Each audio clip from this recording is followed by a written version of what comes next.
اس نوجوان کی مجبوری دیکھیں کہ خاتون نے ایسے اس کے اوپر حاوی ہونے کی کوشش کی کہ کسی بھی طرح سے اس کو گناہ کی سرزمین پر دھکیل دے، لیکن یہ نوجوان ہے، اچانک نہ جانے دل و دماغ میں کیا خیال آیا، کہا کہ ٹھیک ہے مجھے استنجا کرنا ہے، طہارت، ٹوائلٹ جانا ہے۔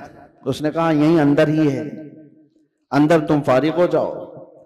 تو وہ طہارت خانے میں گیا، نوجوان کچھ نہیں دیکھا، وہاں کی غلاظت اٹھا کر کے اپنے چہرے پر اپنے جسم پر سب لگا لیے، اور باہر آیا اس خاتون کے پاس۔ اس عورت نے دیکھا کہ بدبو اور یہ غلاظت یہ جسم پر، وہ چیخ مار کر دروازے کھولتی ہے کہ کوئی پاگل آیا، اس کو گھر سے نکالو، جلدی یہاں سے نکالو اس کو۔ تو سارے لوگوں نے پکڑ کر کے ان کو نکال دیا کہ پاگل نوجوان گھر کے اندر کیسے گھس آیا۔ ان کو اس کی نہیں پڑی تھی کہ مجھے لوگ پاگل کہیں، لوگ میری بدبو کو دیکھیں، لوگ مجھے غلاظت ملا ہوا شخص کہیں، کچھ فکر نہیں تھی۔ اور نوجوان وہاں سے نکلا اور راستے میں ایک کنویں میں جا کر اس نے غسل کیا۔ روایت میں موجود ہے اس کے بعد سے ہر دن ان کے جسم سے مشک کی خوشبو آتی تھی۔ اللہ تبارک و تعالیٰ کے لیے جب بندہ اپنے جسم کو بچا لیتا ہے تو رب تبارک و تعالیٰ اس کو ہمیشہ کے لیے محفوظ کر دیتا ہے یا خوشبودار کر دیتا ہے۔ یہ بات میں اس لیے عرض کر رہا ہوں کہ جن لوگوں نے خواہشات پر کنٹرول پا لیا، وہ تھوڑی دیر کی تکلیف تو ہو سکتی ہے لیکن ہمیشہ کے لیے اللہ عز و جل ایسی عزت بخشتا ہے کہ آپ اس کو گمان بھی نہیں کر سکتے، گمان بھی نہیں کر سکتے۔ آج ہمارے روحوں کی تربیت کی ضرورت ہے، جسم سے زیادہ روح کی تربیت کرو، اور جس کی روح غلیظ ہو گئی ہے اس روح کا لوگوں کے درمیان رہنا ایک مردے کی طرح ہے، مردے کی طرح ہے۔ اسی لیے میں نے دیکھا ہے، تاریخ میں آپ کو پتا ہے، حضرت صابر کلیری رحمت اللہ تعالی علیہ کے متعلق آپ نے سنا ہوگا کہ آپ سے آپ کے مرید نے پوچھا تھا کہ فنا اور بقا کیا چیز ہے، تو آپ نے فرمایا تھا کہ میں تم کو بعد میں بتاؤں گا۔ فنا اور بقا، فنا کا مطلب ختم ہو گیا، بقا کا مطلب باقی رہنے والا۔ تو آپ کا انتقال ہوا، آپ کا غسل کفن سب کر کے جنازے کے لیے رکھا گیا، تو کون آگے بڑھے نماز پڑھانے کے لیے؟ صفیں لگی ہوئی تھی، ہزاروں کی تعداد میں لوگ موجود تھے۔ ایک گھوڑ سوار آئے، چہرے پر کپڑا پڑا تھا، سیدھے وہ امامت کے آگے بڑھ گئے، نماز پڑھا لیا، سارے لوگ ان کے پیچھے نماز بھی پڑھ لی، کسی نے پوچھا نہیں۔ اور وہ آئے ہوئے بزرگ نماز جنازہ پڑھا کر نکل رہے تھے، تو ان کے وہ مرید خاص جو صابر کلیری کے تھے، انہوں نے ان کو پکڑا اور پوچھا آپ کون ہیں؟ ہمارے پیر و مرشد کی نماز جنازہ پڑھانے والے آپ کون ہیں؟ اچانک آئے اور پڑھا کر جا رہے ہیں۔ کپڑا انہوں نے چہرے سے ہٹایا تو وہ صابر کلیری ہی تھے، صابر علاء الدین کلیری۔ ہو سکتا ہے آج کے ماڈرن زمانے میں لوگ اس کو کہانی سے تعبیر دیں۔ آپ نے فرمایا تم نے مجھ سے سوال کیا تھا نا فنا اور بقا کیا چیز ہے، وہ جنازے میں جو ہے وہ فنا ہے، اور یہ تیرے سامنے ہے یہ بقا۔ جس نے روح کی تربیت کی اپنی زندگی میں، اللہ تعالیٰ موت کے بعد بھی اسے تصرف عطا کرتا ہے، اسے تصرف عطا کرتا ہے۔ صحیح روایات میں موجود ہے کہ جس نے اپنی روح کو اللہ اور اس کے رسول کے حوالے کیا، اللہ اس کی جسم کی بھی حفاظت کرتا ہے، صرف روح کی نہیں، جسم کی بھی۔ شہداء احد کے بارے میں دیکھیں، شہداء بدر کے بارے میں، کہ ان کے جسم بھی نہیں سڑے گلے، قبروں میں برسوں تک اسی طرح سے رہے۔ 1935 میں عراق میں بغداد کے دریائے دجلہ کے کنارے دو صحابہ کی قبریں تھیں، حضرت حذیفہ بن یمان، حضرت عبداللہ بن جابر۔ ان کی قبروں میں پانی بھر گیا تھا تو قبریں کھولی گئی تھی۔ 1935 کی بات کر رہا ہوں، تقریباً 1300 سال کے بعد ان کی قبریں کھولی گئیں تو دونوں صحابی جسموں کے ساتھ صحیح سلامت آرام کر رہے تھے۔ اخبار کی کٹنگ بھی آج بھی لگی ہوئی ہے، عراق میں موجود ہے۔ 1935 بہت دور کی بات نہیں کر رہا ہوں، 100 سال نہیں گزرے، ابھی 90 سال پہلے کی بات۔ ان کے جنازے وہاں سے اٹھائے گئے اور بغداد سے 35 کلومیٹر دور لے جا کر حضرت سلمان فارسی کی قبر کے بغل میں ان دونوں کو دفن کیا گیا. یہ تاریخ موجود ہے. وہ صحابہ جن کی قبروں میں ان کے جسم 1300 سال تک باقی ہیں. کہنا یہ ہے جس نے اپنی روح کو اللہ کے حوالے کر دیا اللہ اس کے جسم کی بھی حفاظت کرتا ہے. اور جو صرف جسمانی خواہشات کے لیے جی رہا ہے اس کے جسم کا حال تو یہ ہے، ادھر روح نکلی ادھر جسم میں بدبو شروع ہو گئی، ادھر روح نکلی جسم پھلنا پھولنا شروع کر دیا. عزیزان گرامی وقار، ہمارے ان جسموں کی اوقات کتنی ہے میں آپ کو بتا دوں. گفتگو کو سمیٹتے ہوئے صرف اتنی بات عرض کروں.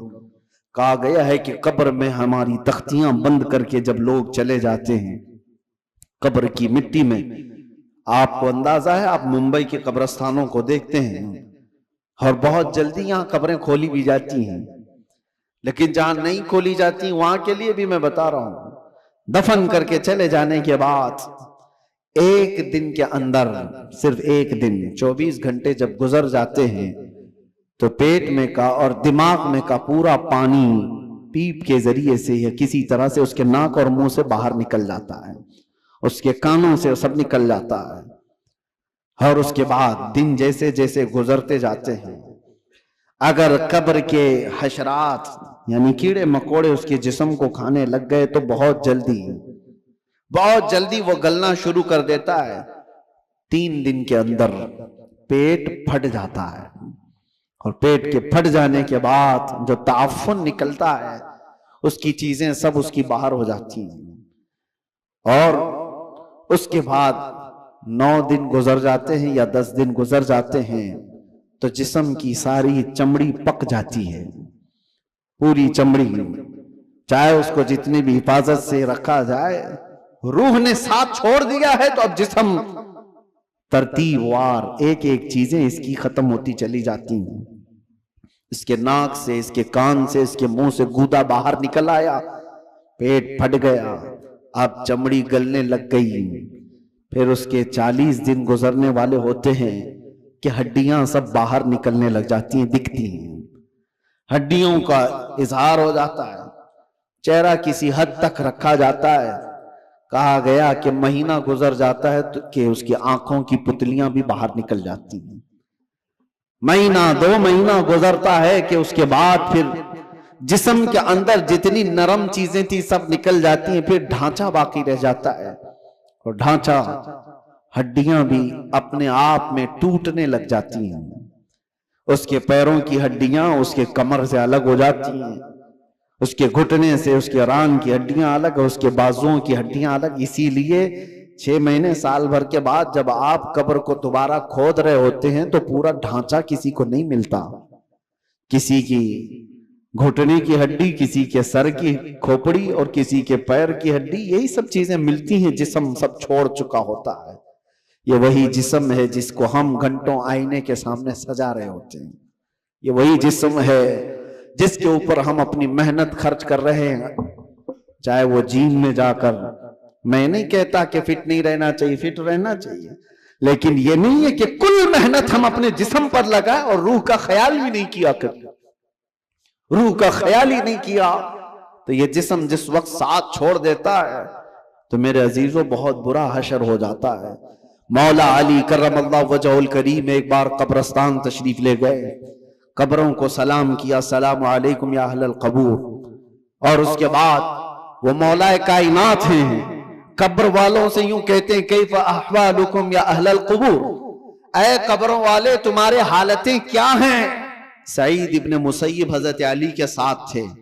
حضرت علی رضی اللہ تعالیٰ عنہ کے شاگرد، مدینے کے مشہور تابعی سعید ابن مسیب کہتے ہیں میں مولا علی کو دیکھ رہا تھا، وہ قبر والوں سے پوچھ رہے ہیں.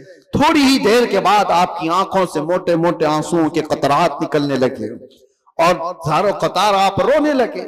سعید ابن مسیب پوچھتے ہیں مولا علی کرم اللہ وجہہ الکریم سے کہ سرکار آپ ان سے بات کر رہے ہیں اور رو کس بات پر رہے ہیں؟ مولا علی نے فرمایا میں نے ان سے صرف اتنا پوچھا کہ تمہاری حالتیں کیا ہیں. تو قبر والوں نے مجھے جواب دیا، اے علی ہماری کیا حالتیں پوچھتے ہو؟ اس چہرے کو رب تبارک و تعالیٰ نے بچھوؤں کی غذا بنا دیا ہے جس کو ہم سجایا کرتے تھے، ان بالوں کو جن میں ہم کنگا کرتے تھے پیپ نکل آیا ہے، کیڑے کھینچ رہے ہیں، ہماری ان آنکھوں کو آج خیرہ کر دیا گیا ہے، ان آنکھوں کو سیاہ کر دیا گیا ہے، ہمارے وہ بازو جس پر ہمیں بڑا ناز تھا ہم آج ہلا بھی نہیں پاتے، اور ان کو بڑی مضبوطی کے ساتھ توڑ دیا گیا ہے، ختم کر دیا گیا ہے۔ حضرت علی کرم اللہ وجہہ الکریم سعید ابن مسیب سے کہتے ہیں قبر والوں کے یہ جواب سن کر بتاؤ کیا میں مسکرا سکتا ہوں، کیا میں ہنس سکتا ہوں؟ تو پھر اللہ کا خوف ہے کہ میں زارو قطار رو پڑا۔ میرے عزیزو، ہم سب بھی اسی منزل کے راہی ہیں، ہم بھی اسی آخری مکان کے مسافر ہیں جہاں ہم سب کے ساتھ یہ ہونا ہے۔ اس لیے جب تک رب تبارک و تعالیٰ نے ہمارے جسم میں روح باقی رکھا ہے، اس روح کی توجہ کرو، اس کی تربیت کرو، ورنہ وقت گزر جانے کے بعد قرآن پاک میں ہے کئی ایسے لوگ ہیں جو کہتے ہیں رب تعالیٰ سے، کیا کہتے ہیں؟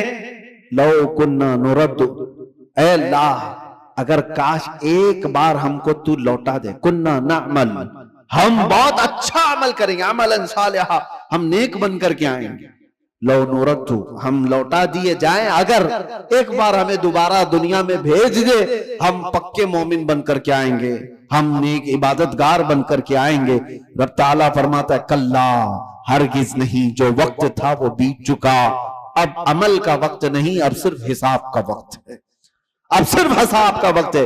اسی لیے عربی میں ایک مقولہ میں پڑھتا تھا اپنے طالب علمی کے زمانے میں نے تو اپنے سرانے پر اس کو لگایا ہوا تھا، حاسبو قبل ان تحاسبو، اپنا حساب پہلے پورا کر لو اس سے پہلے کہ تمہارا حساب لیا جائے، اپنا کیلکولیشن پورا کریکٹ کر کے رکھ لو کہ اس سے پہلے کہ تمہارا حساب لیا جائے۔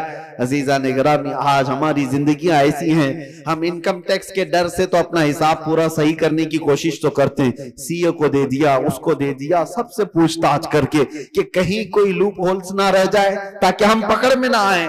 بینکوں کے معاملات صحیح کر رہے ہیں کہ کہیں ہم ای ڈی کے چھاپے میں نہ آ جائیں، انکم ٹیکس کے چھاپے میں نہ آ جائیں۔ یہ زیادہ سے زیادہ تمہیں کیا کر سکتے ہیں، زندگی میں ہی تو سزا دے سکتے ہیں، لیکن ان کو چھپا بھی سکتے ہو اپنے معاملات۔ سی اے تمہیں چھوٹے راستے بھی بتاتا ہے اور الگ شارٹ راستے بھی بتاتا ہے، لیکن اس رب العالمین کی بارگاہ میں تم کوئی ہیلا بہانہ نہیں کر سکتے۔ یعلم خائنۃ الاعین وما تخفی الصدور، وہ تمہاری آنکھوں کی خیانت کو بھی دیکھ رہا ہے اور دل میں چھپے ہوئے حالات کو بھی دیکھ رہا ہے، اس کے دربار میں کیا چھپا سکتے ہو؟ اور جو فرشتے تمہیں قبر میں پوچھنے آئیں گے وہ رشوت بھی نہیں لیتے ہیں، وہ کسی کے بارے میں سفارش کو قبول بھی نہیں کرتے، ان کا حال تو یہ ہے جتنا رب نے ان کو حکم دیا وہ پورا کر کے ہی رہتے ہیں۔ اگر فرشتہ رشوت لینے والا ہوتا تو کتنے تو مالدار پیسے دے کر اسرائیل علیہ السلام سے جان تو بچا لیتے، اپنی روح نکالے جانے سے بچا تو لیتے۔ جہاں بندہ ڈاکٹروں کو پیسے دیتا ہے، ملک الموت کو بھی تو دے سکتا تھا، لیکن پوری دنیا کو یہ معلوم ہے کہ یہ فرشتہ رشوت نہیں لیتا، نہ ہی یہ کسی کو ایک منٹ آگے پیچھے ہونے دیتا ہے۔ جب یہ سارے معاملات طے ہیں اور سب کو معلوم ہے تو آؤ میرے عزیزو اس بارگاہ مصطفیٰ صلی اللہ علیہ وسلم میں، جہاں میرے آقا صلی اللہ تعالیٰ علیہ وسلم نے انسانوں کی تربیت فرمائی، ان کی روح کی تربیت فرمائی۔ وہ کون تھے جو صحابہ بنے؟ شراب کی زندگیاں ان کی بھی تھی، جوے کی زندگیاں ان کی بھی تھی، بچیوں کو پیدا ہوتے ہی گردن مروڑ کر کے مار دینے والی زندگیاں ان کی بھی تھی، ماں اور بہنوں کو بازاروں میں نیلام کر دیا جاتا تھا، عرب کی یہ زندگی تھی۔ لیکن ایک عرب نے آدمی کا بول بالا کر دیا، خاک کے ذروں کو ہمدوش سریا کر دیا، خود نہ تھے جو راہ پر اوروں کے ہادی بن گئے، کیا نظر تھی جس نے مردوں کو مسیحا کر دیا۔ میرے آقا صلی اللہ تعالیٰ علیہ وسلم نے پھر ان کو کس مقام پر پہنچایا؟ یہ وہ عرب کے بدو لوگ تھے جن کو دنیا وحشی کہتی تھی، مگر میرے مصطفیٰ صلی اللہ علیہ وسلم کی تربیت میں آئے تو پھر مقام یہ بنا اصحابی کالنجوم۔ خود میرے آقا نے فرمایا میرے صحابہ ستاروں کی مانند ہے، جس کی بھی پیروی کرو گے ہدایت پا جاؤ گے۔ ان کو بلند مقام ہوا عطا کیا کہ چاند بھی ان کو دیکھے تو رشک کرے۔ وہ مقام میرے آقا کی اس جلوت خانے میں، اس خلوت کدے میں ہوا ہے۔ اسی لیے دنیا کی یونیورسٹیاں، دنیا کے اسکول جسم تو بنا سکتے ہیں، اور مدینے کا دربار تمہاری روح کو بناتا ہے، روح کو بناتا ہے۔ بارگاہ مصطفیٰ صلی اللہ علیہ وسلم میں ہم اپنے آپ کو سرنڈر کریں، اور اسی لیے میرے آقا نے فرمایا لا یؤمن احدکم حتی یکون ہواہ تبعا لما جئت بہ۔ اس وقت تک تم میں سے کوئی بھی مومن نہیں ہو سکتا جب تک اپنی خواہشات کو میری مرضی کے مطابق نہ بناتے۔ جب تک آپ اپنی خواہشات کو رسول اللہ کی مرضی کے مطابق نہیں کرتے تب تک تو پکے مومن بھی نہیں ہیں۔ اسی لیے آج یہ عہد کرو کہ ہمارا جینا مرنا حضور کی مرضی کے مطابق ہوگا۔ حضور پاک کی مرضی کے مطابق ہو تو پھر روح بھی طاقتور ہوگی۔ اسی لیے میرے مرشد نے کہا زندگی یہ نہیں کسی کی کسی کے لیے، زندگی ہے نبی کی نبی کے لیے۔ ارے نہ سمجھ مرتے ہیں زندگی کے لیے، جینا مرنا ہے سب کچھ نبی کے لیے۔ یا رسول اللہ دہن میں زبان تمہارے لیے، بدن میں ہے جان تمہارے لیے، ہم آئے یہاں تمہارے لیے اور اٹھے بھی وہاں تمہارے لیے۔ جب بندے کا یہ عقیدہ بن جائے تو پھر دیکھو اس کی زندگی میں انقلاب کیسے آتا ہے۔ رب تبارک و تعالی ہم سب کو ہمارے کمزور جسموں سے نجات عطا کر مضبوط روحانی طاقت عطا فرمائے۔ مولا کریم ہماری آنکھوں میں نور مصطفیٰ عطا فرمائے، ہمارے دل کو وسوسوں سے محفوظ فرمائے، ہمارے بازوؤں میں قوت حیدری عطا فرمائے۔ مولا کریم اس پوری امت کو اصلاح کی توفیق عطا فرمائے۔ رب العالمین ہمارے درمیان صلاح الدین پیدا فرما، ہمارے درمیان خالد ابن ولید کے نقش قدم پر چلنے والا جوان عطا فرما، صحابہ کا سچا شیدائی عطا فرما، غوث و خواجہ کا غلام ہمارے خاندانوں میں عطا فرما۔ رب العالمین ہماری جمعہ کو قبول فرما، حاضرین کے سجدوں میں لذتیں عطا فرما۔ وآخر دعوانا ان الحمدللہ رب العالمین۔ السلام علیکم۔